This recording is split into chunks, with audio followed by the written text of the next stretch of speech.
Welcome to part 8 of How to Mix Live Music. This video will give you an introduction to the types of EQ available on most popular analog and digital live mixers. And it will help you to understand how to operate all the controls safely.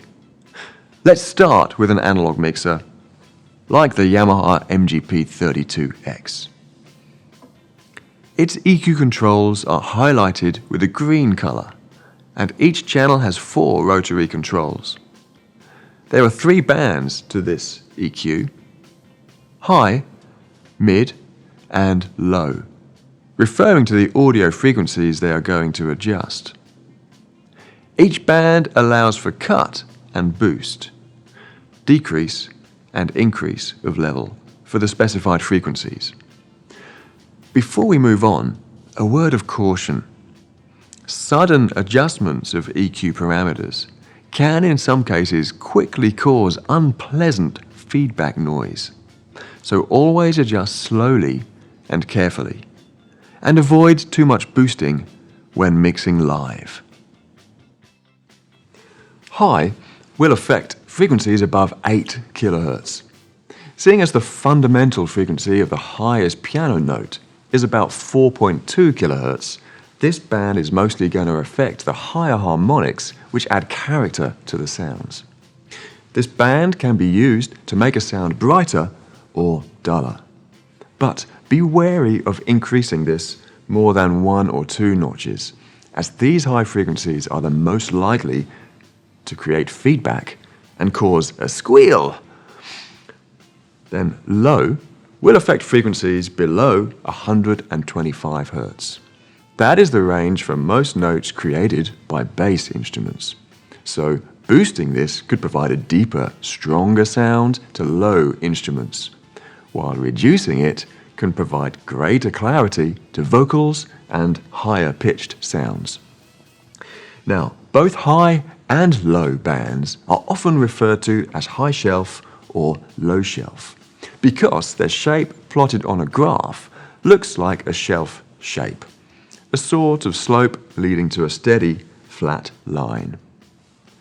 They differ from HPF, which has a slope getting continuously steeper, providing more and more cut.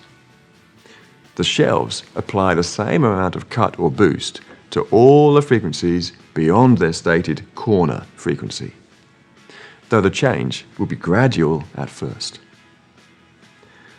The mid band is special.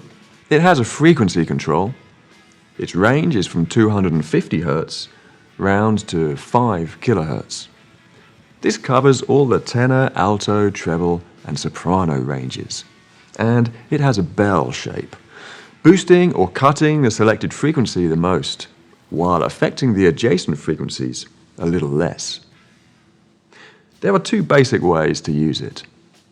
Find the frequency that sounds the best and boost it, or find a frequency that sounds the worst and cut it. In live sound, it's always safer to cut, so that's the best method to follow. During the next few videos, we'll talk about how to manipulate these controls to suit the different sound sources. But now, let's move over to the TF3 and see what its EQ has to offer. Press the home key, then touch a channel's EQ curve to access the parameters. Here you can see the actual graph of the EQ. You see the high-pass filter and the 4 bands of EQ, and it's way more flexible. Each band has 3 parameters: gain, frequency, and either Q or type.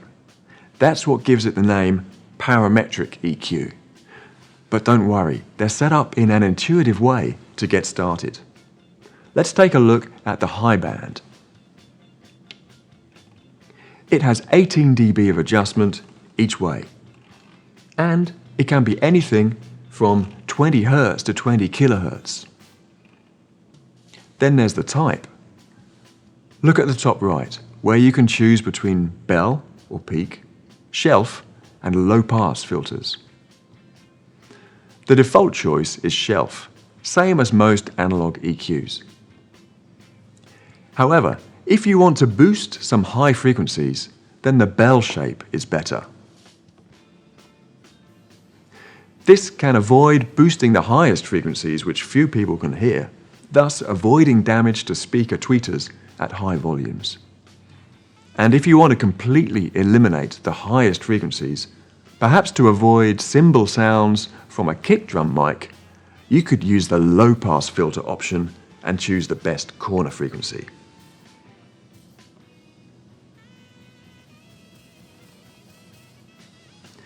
Now, let's look at the low band. It has options for peak and shelf, shelf being the default. Once more, if you want to boost low frequencies, it may be better to use the peaking type to avoid increasing any damaging frequencies which you can't hear. The two mid bands have the same parameters: gain, frequency, and Q. They are both peak types, and they can be set to any frequency between 20 Hz and 20 kHz.